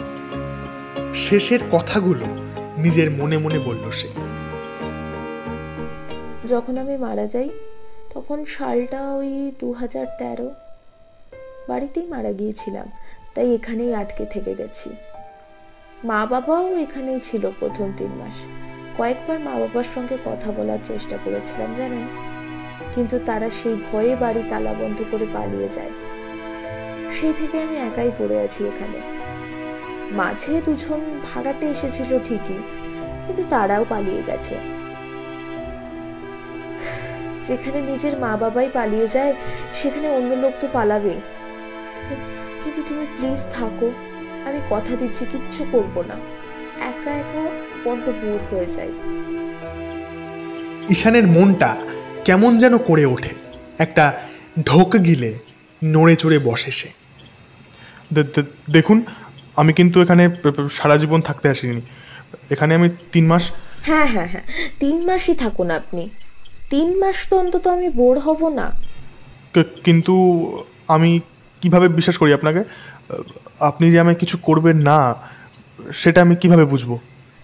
এই শুনুন, ভূতেদের কথার নরণচরণ হয় না, বিশ্বাসঘাতকতা তো মানুষে করে। আপনি কিন্তু আবার ইনসাল্ট করছেন। আপনিও তো একসময় মানুষ ছিলেন। ছিলাম, এখন তো আর নেই। তুমি বরং এক কাজ করো, তুমি ঘুমো, কিছুক্ষণ বাদেই ভোর হয়ে যাবে। না না, মানে আপনিও এই এই ঘরে থাকবেন নাকি? ও হ্যাঁ, আপনার অস্বস্তি হচ্ছে বুঝি। আচ্ছা আচ্ছা, বেশ বেশ, আমি পাশের ঘরে চলে যাচ্ছি। হঠাৎ করেই ঘরের দরজাটা খুলে আবার বন্ধ হয়ে গেল এবং সঙ্গে সঙ্গে ঘরের লাইটটা জ্বলে উঠল। ঈশান অবশেষে হাঁপ ছেড়ে বাঁচল। উফ ভগবান, এ কি ফ্যাসাদে ফেললে তুমি! উফ, সব শালা ওই মাতালের জন্যই হয়েছে। সামনে পেলে শালাকে ঘোড়া টিপে মেরে ফেলবো। শালা বাড়ি খুঁজেছে আমার জন্য, তার সঙ্গে আবার ভূত ফ্রি। খাট থেকে নেমে পাশের দেওয়ালে কান দিয়ে পাশের ঘর থেকে কোনো আওয়াজ আসছে কি না সেটা শোনার চেষ্টা করে একবার ঈশান। না, কিচ্ছু শোনা যাচ্ছে না। একটা কিছু তো করতেই হবে, পালাতে হবে এখান থেকে। কিন্তু কিভাবে পালায়? এখন সে ঘরে গেছে, আর একটু পরে ভোর হলেই পালিয়ে যাব। জিনিসপত্র এখানেই পড়ে থাকুক, নিজে বাঁচলে পরে বাপের নাম। খাটের ওপরে পুনরায় এসে বসল সে। অপেক্ষা করতে লাগলো ভোর হওয়ার। বসে থাকতে থাকতে কখন যে ঈশানের চোখ লেগে গিয়েছিল সেটা সে টের পায়নি। ঘুমটা যখন ভাঙল তখন ঘড়িতে 4:45। ঈশান ধীরে ধীরে দরজাটা খুলে বাইরে বেরিয়ে আসলো। কিন্তু এ কি? লাইট জ্বলছে এবং সব জিনিসপত্র একদম পরিপাটি করে গোছানো। কোথাও যাওয়া হচ্ছে? Morning walk? এখানে একটা ঢোক গেলে তারপর স্থির হয়ে দাঁড়িয়ে থাকে। বসো বসো, চেয়ারে বসো, কিছুক্ষণ একটু কথা হোক। পরিচয়টাই এখনো আমাদের ঠিকভাবে হয়নি। হঠাৎ একটা চেয়ার এগিয়ে আসে ঈশানের দিকে।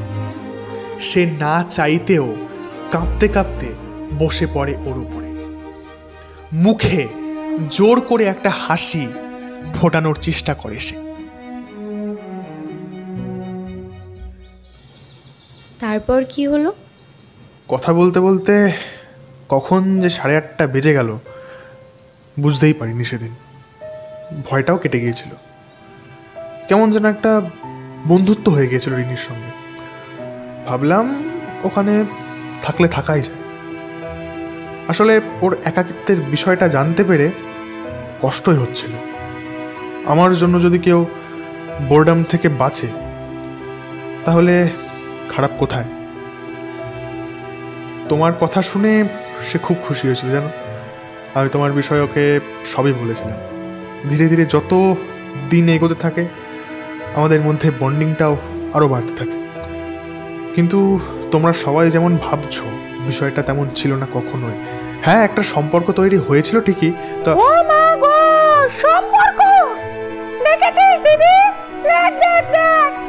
ঈশানের কথার মাঝেই চিৎকার করে সোফা ছেড়ে লাফিয়ে ওঠেন দীপাঞ্জনা দেবী।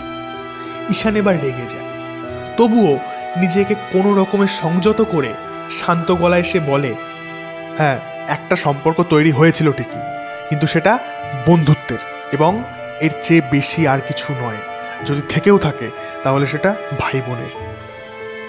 ও আমার নিজের ভাইয়ের মতন ট্রিট করে, আর তাকে তোমরা সবাই মিলে আজ সকালে গিয়ে হ্যারাস করে এসেছো। একবার ভাবতে পারছো ওর অবস্থাটা? ওর কেমন লাগছে এখন? বিশেষ করে অনুরাধা, তুমি ওকে যে কথাটা বলেছিলে সেটার জন্য তোমার প্রতি ওর ভালোবাসা স্নেহ সব এক নিমেষের মধ্যে উধাও হয়ে গেছে, এটুকু আমি নিশ্চিত। তুমি ওকে ওভাবে বলে একদমই ঠিক করোনি। তোমার ওর কাছে ক্ষমা চাওয়া উচিত। তুমি জানো প্রতিদিন আমি ওর সঙ্গে তোমার বিষয়ে কত গল্প করি। ও চুপ করে বসে বসে শোনে, মাঝে মাঝে তোমার বিষয়ে শুনে কত তারিফ করে, কিন্তু তুমি সেগুলো নষ্ট করে ফেললে। ও ভাববে আমি তোমার বিষয়ে এতদিন যা বলেছি সব মিথ্যা, সব।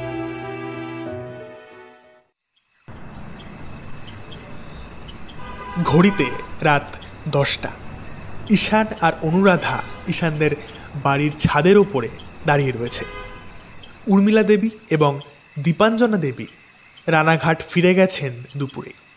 ঈশান আর অনুরাধার সারাটা দিন ছুটোছুটির মধ্যে দিয়েই কেটে গেছে।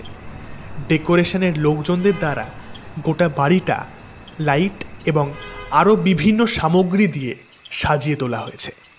এর মধ্যে আর ফিরে যাওয়া হয়নি রিনির বাড়িতে। সে পুনরায় একাকিত্বকে সঙ্গী করে সেই বাড়িটাকে পাহারা দিয়ে পড়ে রয়েছে।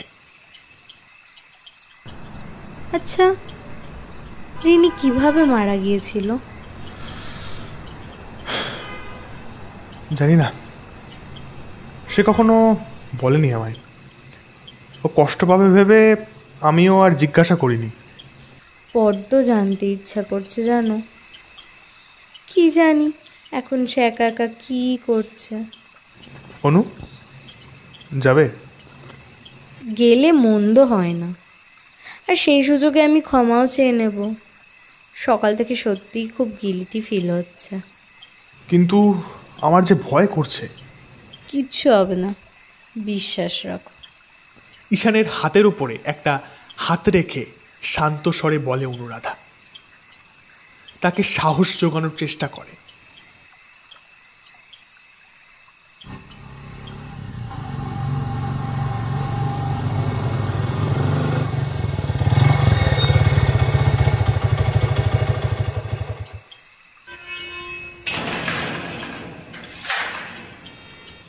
বাইকটা থেকে নেমে গ্রিলের দরজাটা খুলে উঠোনে এসে দাঁড়ালো ওরা দুজন। হঠাৎ কয়েকটা চামচিকি কিচিরমিচির করতে করতে তাদের সামনে দিয়ে উড়ে যায়। দুজনেই একটু চমকে ওঠে। বাড়িটার দিকে তাকিয়ে গাটা কেমন যেন ছমছম করে ওঠে ওদের। প্রত্যেকটা লাইট বন্ধ, জানলা দরজা সবই খোলা। হাওয়াতে জানলার পাল্লাগুলো একটা বিকট শব্দে দুলে দুলে উঠছে, ঠিক যেন একটা কঙ্কাল। জানলা দরজাগুলো তার চোখ মুখ। একটা ঢোক গিলে দুজন দুজনের দিকে তাকায়। অনু, চলো। দুজন দুজনের হাত শক্ত করে চেপে ধরে। দুজনেই ভয় পাচ্ছে, প্রকাশ করছে না কেউ। প্রকাশ করার প্রয়োজনটাও নেই, কারণ একে অপরের মনের কথা তারা না বলেও বুঝে যায় অনায়াসে। সেই জন্যই একে অপরকে সাহস জোগানোর জন্যই তারা নিজেরা নিজেদের হাতটা শক্ত করে ধরে রয়েছে। এটাকেই হয়তো ভালোবাসা বলে। ফোনের ফ্ল্যাশ জ্বালিয়ে সামনের দিকে এগোতে এগোতে ঈশানের মনের ভেতরে অনেক খারাপ খারাপ চিন্তা আসছিল। সে ভাবছিল হঠাৎ করেই হয়তো রিনি তাদের সামনে এসে উদয় হবে এবং তাদের ঘাড় মটকাবে। বারান্দায় প্রবেশ করার সঙ্গে সঙ্গে একটা কান্নার আওয়াজ শুনতে পায় তারা দুজন। সেই আওয়াজ শুনে দুজনেরই বুকের রক্ত জল হয়ে যায়। আওয়াজটা আসছে সামনের ডান দিকের ঘরটা থেকে। হ্যাঁ, ওটাই তো রিনির ঘর। বেশি না বকে এখানে চুপচাপ দাঁড়াও। রিনিদি, রিনিদি, দেখো সকালের ঘটনার জন্য এক্সট্রিমলি সরি গো। আমাকে ঈশান সবটাই খুলে বলেছে এবং সেই কথাগুলো শুনে আমার নিজের ওপরে খুব গিল্টি ফিল হচ্ছে, বিশ্বাস করো। প্লিজ আমায় ক্ষমা করে দাও, প্লিজ। ঈশান ভয়ে নিজের চোখ বন্ধ করে রেখেছে। এইটাই হয়তো আমাদের শেষ মুহূর্ত।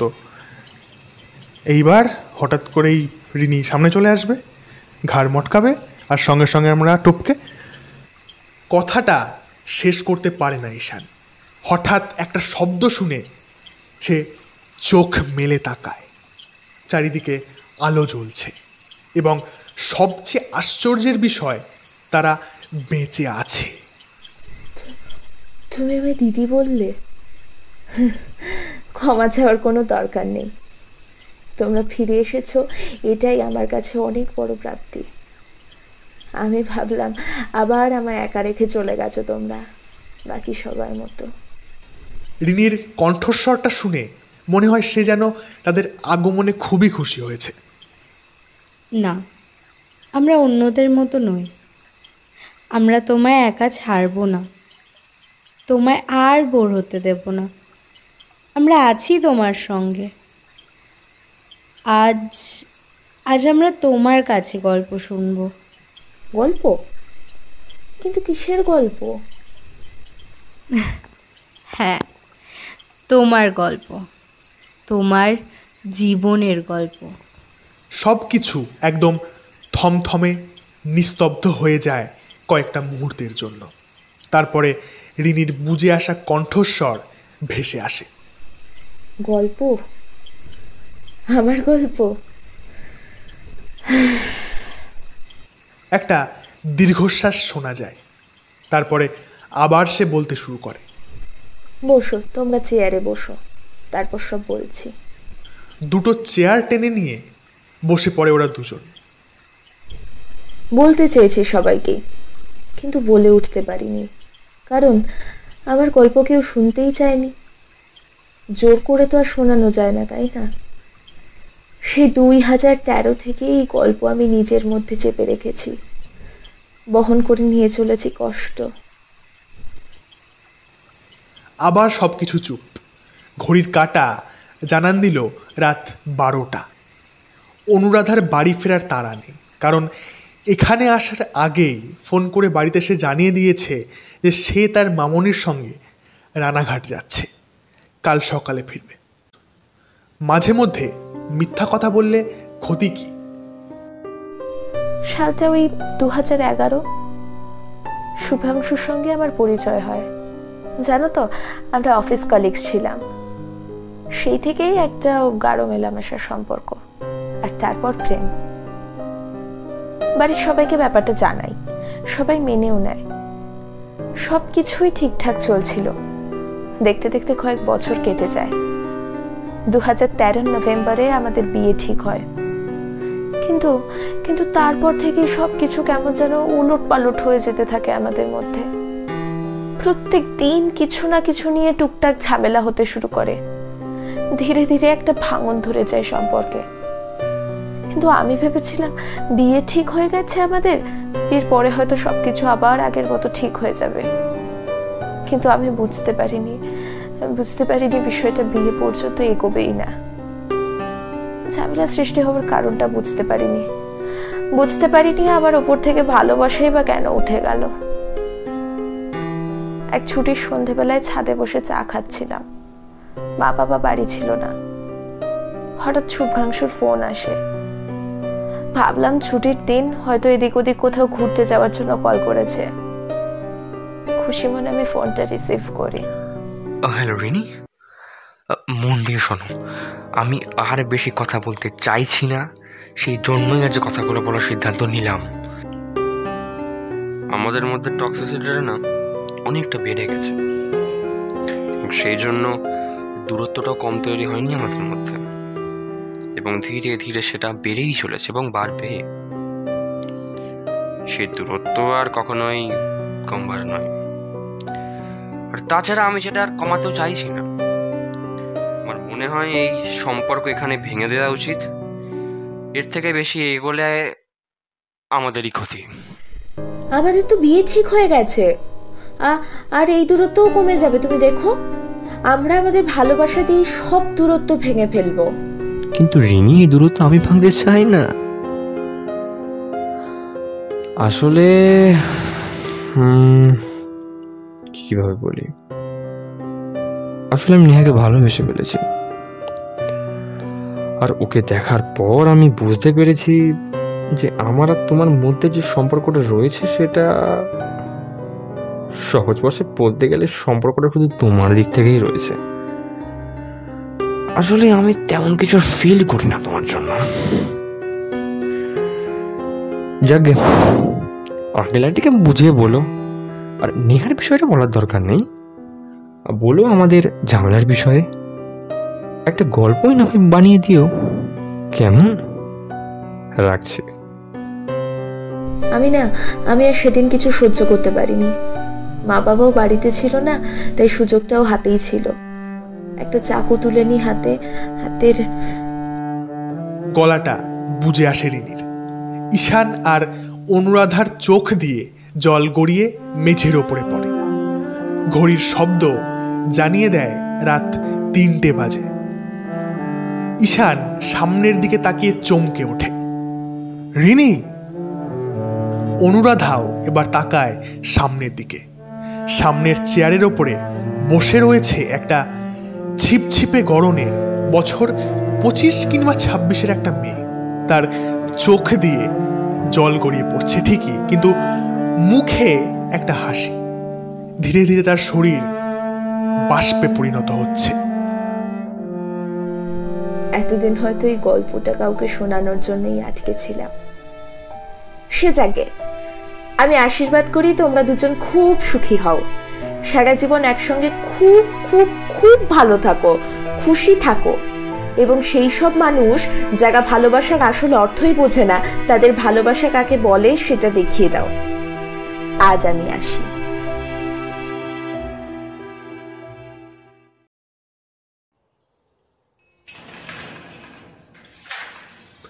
ঘরে তালা ঝুলিয়ে বাইরে বেরিয়ে আসে ঈশান। কারণ এখন তো আর রিনি নেই, সে চলে গেছে দূরে, অনেক দূরে। আর ফিরে আসবে না সে, কিংবা হয়তো আসবে, তবে আর রিনি হয়ে নয়, এইবার হয়তো অন্য কোনো রূপে। বাইক স্টার্ট করতে যাবে এমন সময় ঈশানের ফোনটা বেজে ওঠে। ফোনটা পকেট থেকে বার করতেই সৌমেশের নাম্বারটা চোখে পড়ে তার। আশ্বিনে শারদ প্রাতে স্নেহার হাত নেই আমার হাতে। ভাই, স্নেহা আমায় কেন ছেড়ে গেল ভাই?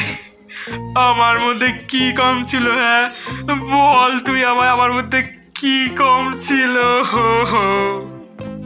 ফোনটা লাউড স্পিকারেই ছিল। অনুরাধা আর ঈশান দুজনেই হো হো করে হেসে ওঠে। আরে মাতাল, এখন ঘড়িতে ভোর 4টে বাজে, এখনই গলা অব্দি ঢেলে নিয়েছিস? এটা কি মহালয়া স্পেশাল নাকি? দূরে কোথাও থেকে ভেসে আসতে থাকে বীরেন্দ্র কৃষ্ণ ভদ্রের কণ্ঠস্বর। কয়েকটা পাখিও গলা মেলায় তাঁর সঙ্গে। আকাশটা কমলা করে দিয়ে একটা নতুন ভোর উঁকি দেয়। চলো বাড়ি ফেরা যাক।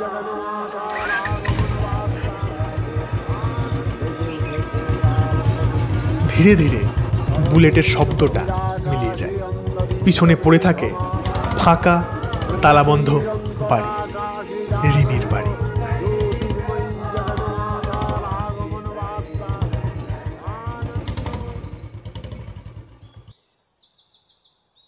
এতক্ষণ আপনারা শুনছিলেন যা হয়নি বলা দ্বিতীয় পর্ব। গল্প পাঠে এবং ঈশানের চরিত্রে ছিলাম আমি, তুষার, এবং অনুরাধার চরিত্রে ছিল অঙ্কিতা, উর্মিলা দেবীর চরিত্রে রেনেসা, দীপাঞ্জনা দেবীর চরিত্রে ইশিকা, শুভ্রাংশুর চরিত্রে সায়ন, সৌমেশের চরিত্রে কৌস্তব। পোস্টার ডিজাইন করেছে শ্রেয়সী, এডিটিং এবং শব্দগ্রহণ করেছে অর্ঘ্য। তাহলে কেমন লাগলো আমাদের এই পর্বটা, কিংবা প্রথম থেকে দ্বিতীয় পর্ব সবটা মিলিয়ে গল্পটা আপনাদের কেমন লাগলো সেটা লাইক কমেন্ট করে জানাতে ভুলবেন না। এরকম আরও গল্প শোনার জন্য চ্যানেলটি সাবস্ক্রাইব করে বেল আইকনটি প্রেস করে নেবেন, চাইলে শেয়ারও করতে পারেন। যাই হোক, দেখা হচ্ছে খুব শীঘ্রই আরও একটা নতুন গল্পের সঙ্গে। ততদিন প্রত্যেকে ভালো থাকুন, সুস্থ থাকুন এবং গল্প শুনতে থাকুন ও মানুষকে শোনাতে থাকুন। টাটা।